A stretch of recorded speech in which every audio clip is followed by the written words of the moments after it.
ইন্দ্রকে ভালোবাসার জালে ফাঁসিয়ে ছুটিকে কেস হারানোর চেষ্টা করছে রুমা কাঞ্জিলাল।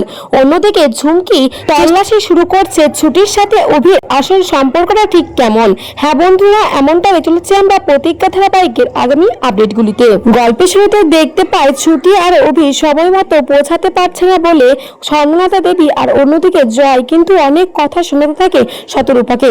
শতরূপা চুপ করে থাকে। জয় বলে, দেখলে মা, তোমার বৌমা খুব বিশ্বাস করছিল না তার বৌমাকে, শেষ পর্যন্ত তার বৌমা তাকে হারিয়ে দিল।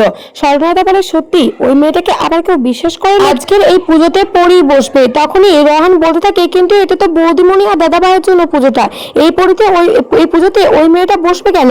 তখনই সেই সময় চলে এসেছে ঝুমকি। ঝুমকি এসে বলে, ঠাম্মি আমি চলে এসেছি। তখনই ঠাম্মি বলে, তো দেরি করলে কেন তুমি পরিমা? তখনই ঝুমকি বলে, এই তো কিছু পুজো জিনিস আনতে গিয়েছিলাম। ঠাম্মি ঝুমকিকে দেখে অনেক খুশি হয়ে যায়, কিন্তু সেই মুহূর্তে সেখানে ছাদ থেকে শঙ্খ বাজাতে বাজাতে নেমে আসছে ছুটি। ছুটি বলে, মা তাড়াতাড়ি প্রদীপটা ধরিয়ে দেন, দেরি হয়ে যাচ্ছে পুজোতে। তো যখন এই ছুটিকে আর অভিকে পুজোর পোশাকে দেখে অনেক খুশি হয়ে যায় স্বর্ণলতা, কিন্তু বাদবাকি সবাই কিন্তু চমকে যায়, সবাই অবাক হয়ে যায়। তখনই বলতে থাকে স্বর্ণলতা, ছুটি তুমি এই পোশাকে এরকম করে চলে এলে কি করে? তখনই ছুটি বলে, মা তুমি আমাকে বলেছো, আর আমি কি না থাকতে পারি? আমি সময় মতো এসেছি, তোমার সম্মান রক্ষা করেছি। এই বলেই তো অভির মা ছুটিকে জড়িয়ে ধরে। ছুটিও অভির মাকে জড়িয়ে ধরে। অন্যদিকে ইন্দ্র যখন বাড়ি ফিরছিল তখনই কিছু গুন্ডা রুমা কাঞ্জিলাল ইচ্ছে করে লাগিয়ে দেয়, আর সেই গুন্ডাগুলো ইন্দ্রকে ধাক্কা দিতে থাকে। ঠিক সেই মুহূর্তে রুমা কাঞ্জিলাল গিয়ে বাঁচিয়ে নেয় ইন্দ্রকে। ইন্দ্র বলে, আপনি কে? কিন্তু রুমা কাঞ্জিলাল কোনো পরিচয় দেয় না।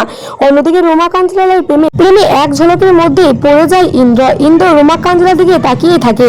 অন্যদিকে রুমা কাঞ্জিলাল এই ষড়যন্ত্র সে নিজেই করেছে, যাতে ইন্দ্রকে ব্যবহার করে সমস্ত কেসের সমস্ত কিছু ব্যাপার জেনে নিতে পারে, আর তারপর অভিকে সহজেই চুটকি মেরে এই কেসটায় হারিয়ে দিয়ে ছুটির বেলাকে আসল অপরাধী প্রমাণ করে দেয়।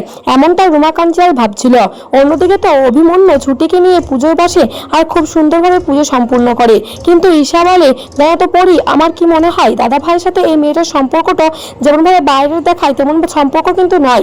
তখনই বলতে থাকে ঝুমকি, তাহলে ঈশা, তাহলে আমরা দুজনে মিলে এবার চেষ্টা করি, ওদের ঘরে আমরা আড়ি পাতবো, দেখবো ওদের ভেতরের সম্পর্কটা ঠিক কেমন।